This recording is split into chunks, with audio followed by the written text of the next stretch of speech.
Hello, and welcome to the Wired Edge Workshop. I went dumpster diving the other day, and I came home with a thickness planer, which you see sitting behind me. A thickness planer is primarily used to bring wood to a desired dimension if you're building tables, chairs, desks, or whatever else you might dream up. But I'll leave it to the experts to show you how to use one. So you might be asking yourself why I have one sitting on my bench. Well, that's because it needs a new power cord. You can see here, this one has been doctored up in a somewhat unsafe manner. So today I want to walk you through the process of how to replace a power cord on this thickness planer. Let me give a quick overview of replacing the power cord, and then I'll actually demonstrate how to do it on the machine here. So I have zero history with this machine. Like I said, I pulled it out of a dumpster, and I didn't know if it even ran. So the first thing that I did was to plug it in, and I at least confirm that the motor turns on as expected. So now that I know that the motor works, the next step is to decide what type of power cord I need to purchase to replace the one that's here. And a quick place to start is just to look at the old power cord. And this one actually looks like it's still a factory power cord. They just cut the end off or ran it over or something like that. A good power cord will typically have information stamped on the cable. And I did find that information. I'll zoom in here in a bit and show the writing on the cable. So now I know, and I purchased a power cable. Now I need to figure out the routing throughout the machine and how it gets to the power, to the switch here and into the motor. And then once I have the cable routed and back in place, I will install new connectors as necessary to connect to the switch and into the motor. And then finally I can put my panels back in place and I can confirm that I have everything hooked up and it works as expected. So I'll come back in a minute here and have you zoomed into the machine. Okay, so I'll do a quick look at this cable to try and find numbers on it so we can figure out what we need for a replacement. And this, I'm starting at the end that would typically plug into the outlet and working my way towards the actual machine tool. You can see there's not much writing here. In fact, it's all been worn away.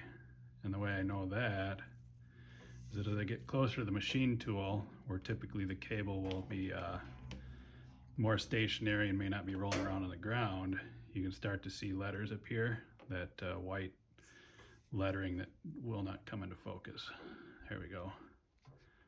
So if we keep moving closer towards the machine tool, we'll start to find more lettering. What we're looking for is this information here. Come on, there we go, almost. There.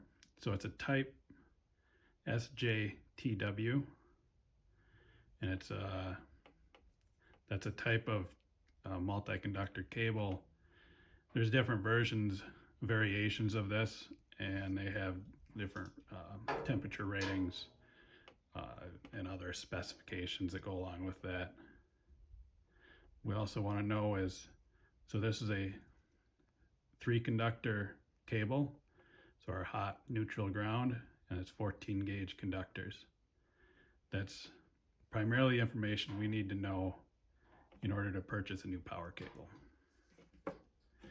And using that information, I got a new power cable. So this is a little bit harder to see,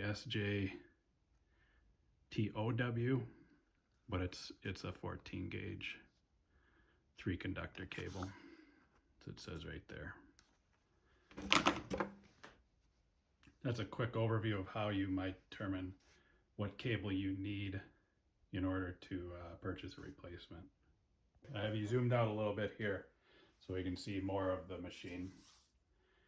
And we want to determine how the power cord comes into the machine and gets up to the motor and the switch.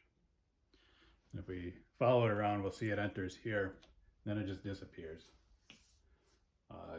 Most of the times these are machines, they have all sorts of plastic covers and whatever on them. This one's no different. And this here is a plastic cover. There are 2 screws in the bottom. These were happen to be coated in sawdust, so they're kind of hard to find, but I've already cheated and taken them off. But the plastic cover, I just kind of wiggle it out and it comes down. You can pull it off. So we see we have a P-clip here that holds the cable, comes up around, and then it goes straight through. And because this moves up and down, to set your thickness of the board you're trying to do, the cable has to move with it, and the cord will actually jump right through here, and then it'll come around and jump across. There's a grommet here, and then it enters inside of the motor. So what we need to do is just remove our P-clip, disconnect our wiring here, remove that grommet, and we can remove the old cable. Okay, I think I've got it in a better position that you can see what I'm doing as I work on it, and I don't have to move the camera around so much.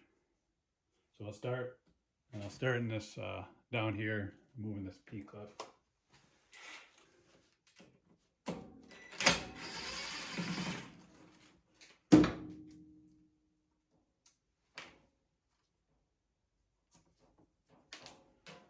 We'll save it so we can reuse it. Before I start messing with connections in here, we always want to make sure it's unplugged from the wall.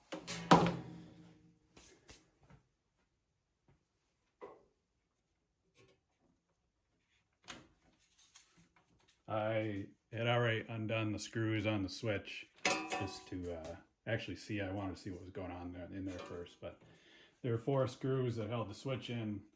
Pulled the screws out, and the switch panel came right out.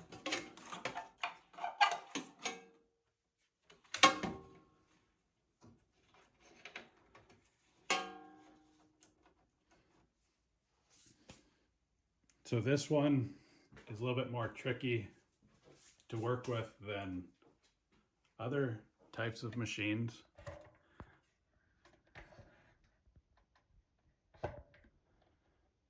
And that is because, so this motor is actually built into the planing head, and it appears like it would be a lot of work to pull the motor off.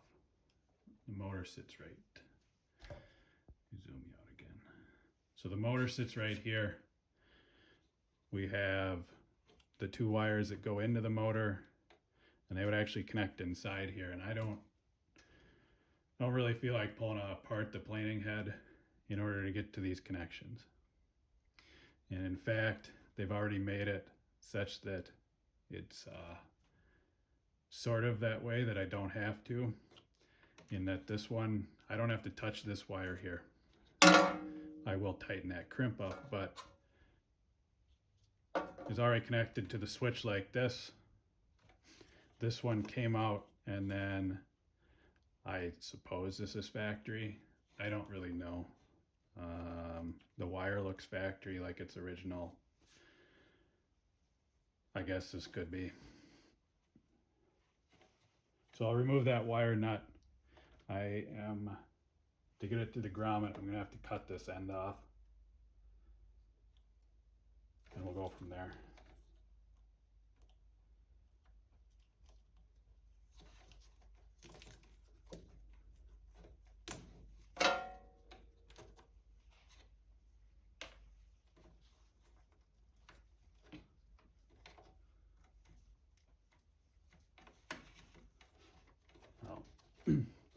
So there is another wire in there.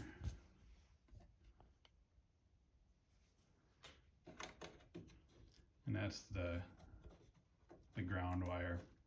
That one is not spliced inside the junction box here. It actually goes down inside the motor.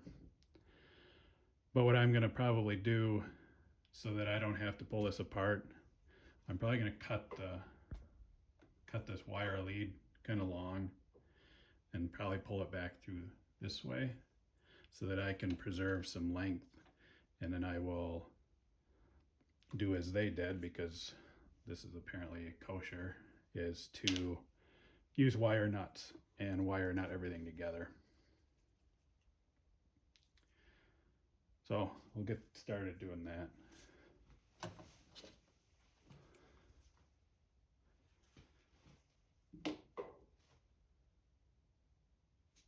I seem to have misplaced my wire cutters, so we will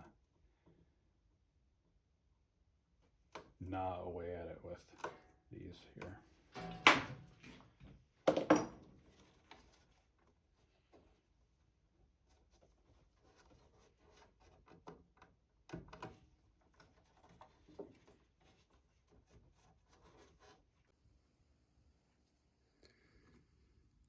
So I need to pull this grommet off in order to get the cable in and get the new one, get this one out and get the new one in. These you have to squeeze together, and I will get a channel lock or something. I'll be able to squeeze it, and then it'll go out. There's my finger there. It'll go that way. You'll push it out. So I will work at that for a moment.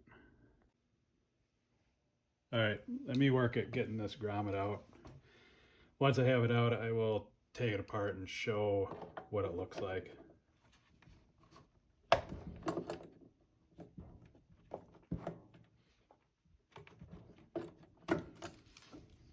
Okay, so that's part of it there.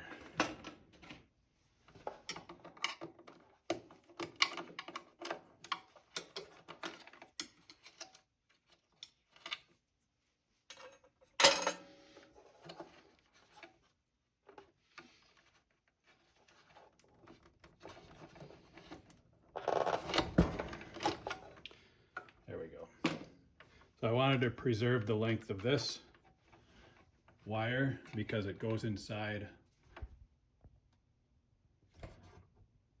It goes inside of the motor housing here, and I don't want to take this apart. So I want to be able to access all these wires and not have to get inside here. That hurt.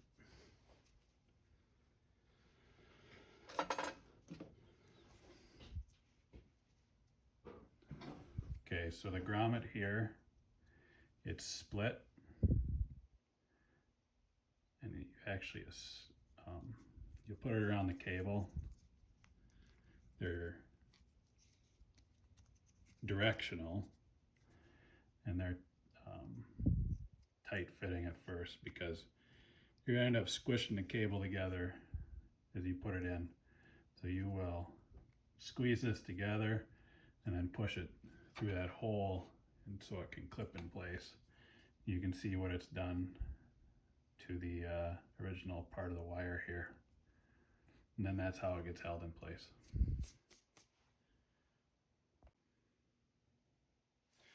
Something else you should always keep handy while you're working, or if you're working in your shop, or some band-aids. Managed to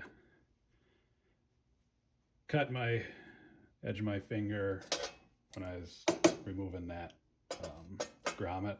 Must have gotten a little too aggressive with it, I guess. It popped out when I wasn't expecting it. So the first thing I want to do is I want to tighten up these quick disconnects, spade connectors. They were a little bit loose on the switch, and all I'm going to do is take a plier and just close the fingers a little bit.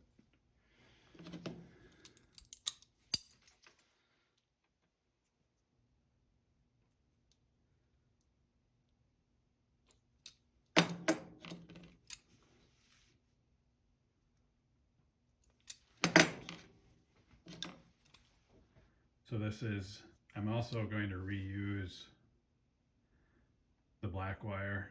I cut it long to reuse it.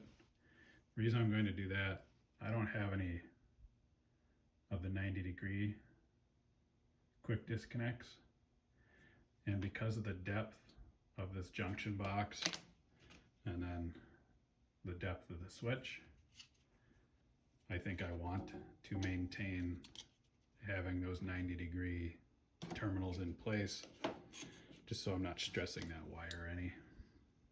So here's kind of a close-up view of tightening up those fingers.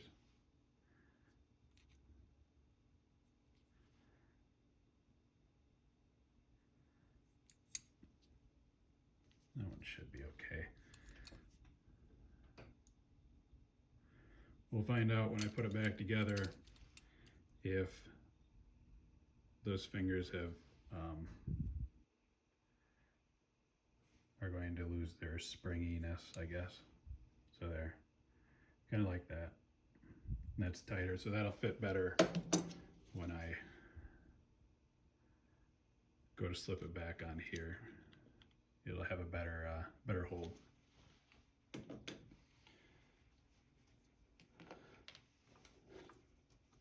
So I did say I was going to use wire nuts to reassemble these, but I remembered that I have matched pairs of these quick disconnects. And I like that idea better than the wire nuts. And I have appropriate crimper to crimp these back together. This is a kind of a universal one.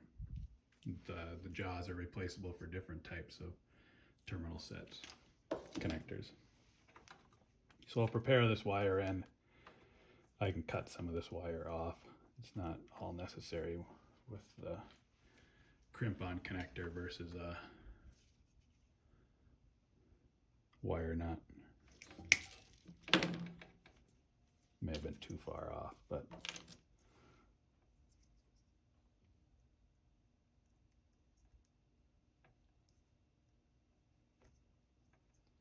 I'm going to strip that a little bit.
These are a ratcheting style crimper.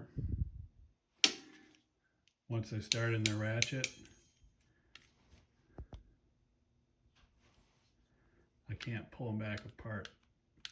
You can only open them back up after you finish the crimp.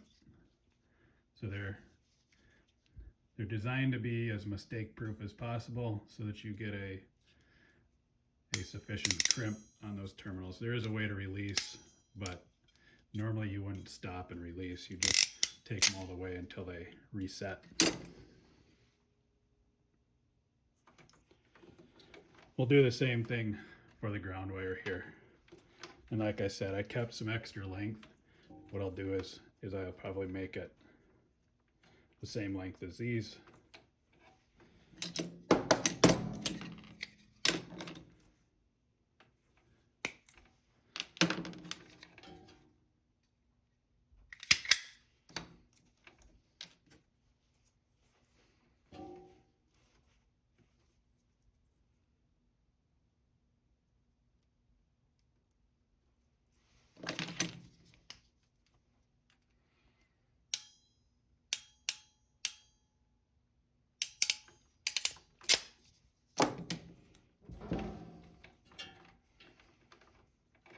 So I have those ends prepared because I'm going to keep this black one because it has the 90-degree on it. I will do the same thing. I'll cut a little bit off. I don't need that whole piece because the new cable will also have wire on it as part of its pigtail.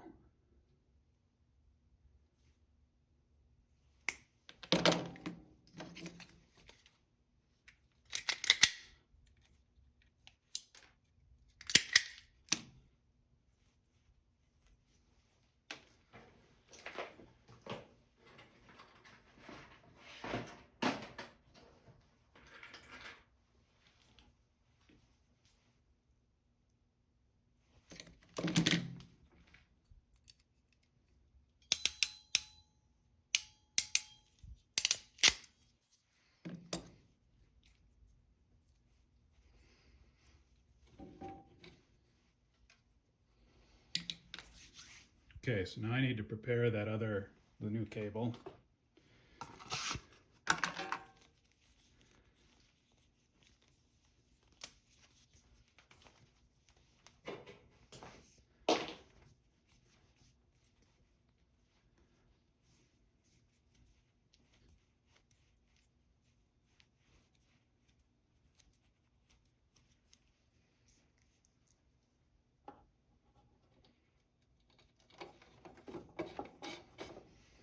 We'll feed it through, get our connectors installed, and then I'll mess with the grommet.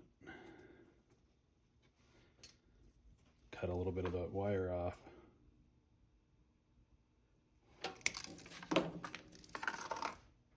Make a mess.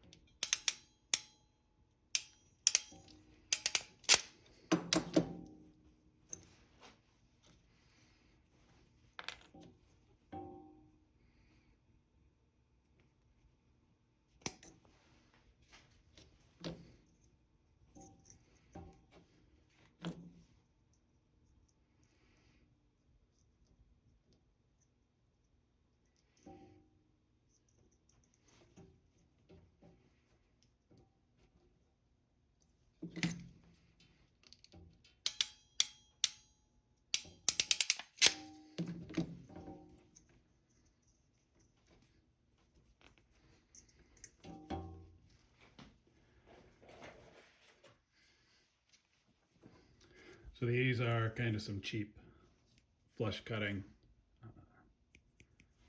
side cutters, wire cutters. I actually prefer using something like this. And these are fingernail clippers for dogs.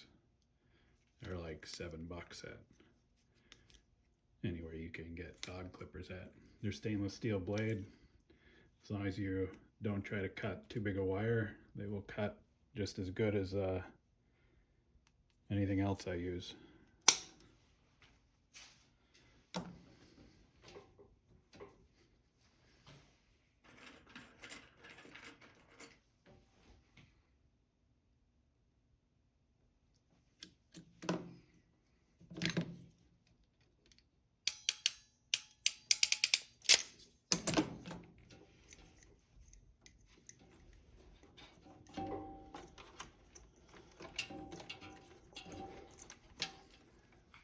Now we have all our connectors installed, terminals installed.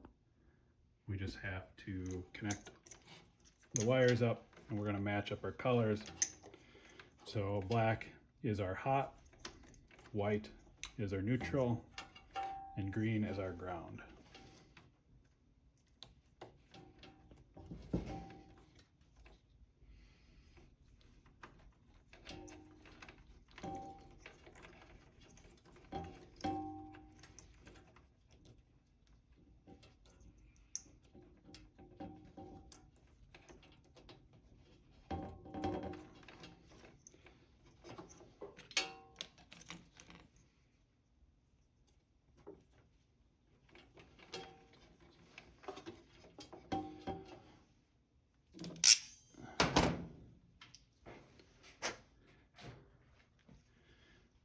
So our connections are made. The black and the white will go to the switch. I just got to put my grommet back in. This could be a exciting process. The grommet going on a new wire. This could go bad or it could go good. I don't really know yet.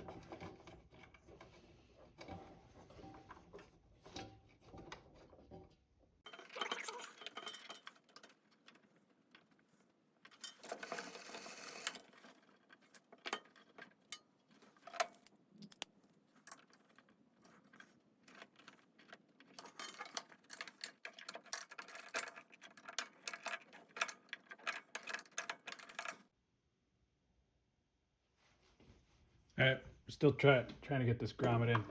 I did find, or I looked at that hole on the side of this junction box here, and the hole is not perfectly round.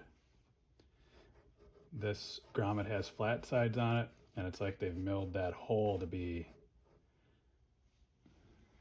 with a couple flats on the inside to match up with the grommet. I've gotten close a couple times,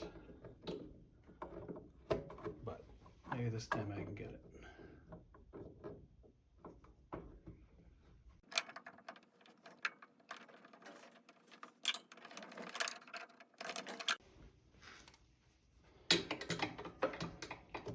There we go.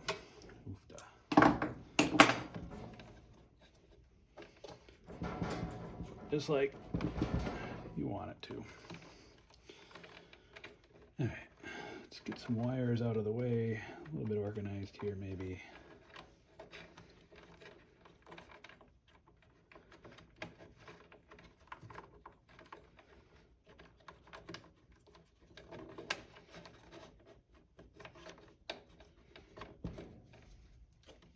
Got to have room for our switch. Make sure your focus here.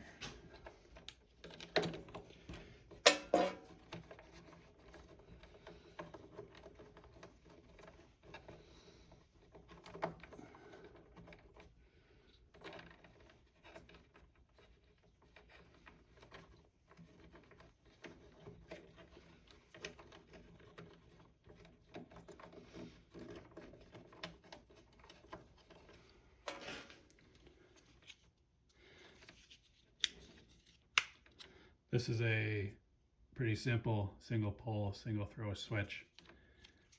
2 terminals on the back.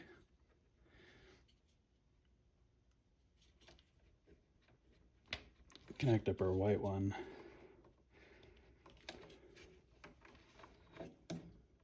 And then our black one.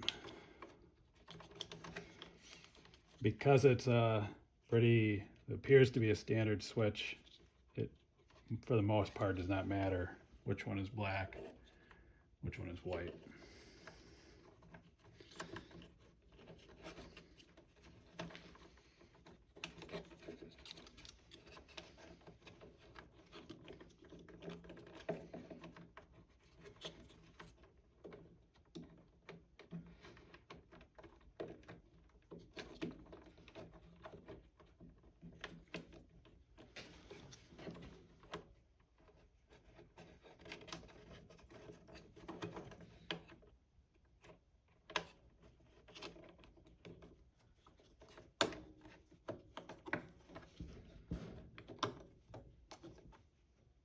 Okay, I will, actually what I can do is plug it in pretty quick here and just confirm that it at least powers up. Try not to shock myself or anything.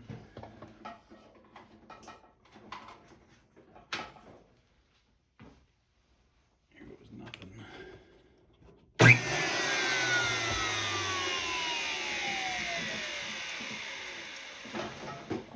There, it works. So I have to put my switch back in or screw it back in place, and then I will route the wire and attach the P-clip, and then I will put that cover back on. But if you made it this far, you can figure out how to do that. So I will do that off camera and then come back. I have the new power cable. I have that P-clip installed, so it's reattached to how it was from the factory. The switch is reinstalled, and I have that side panel reinstalled. It's good practice to repair or replace a cable when it becomes damaged or defective.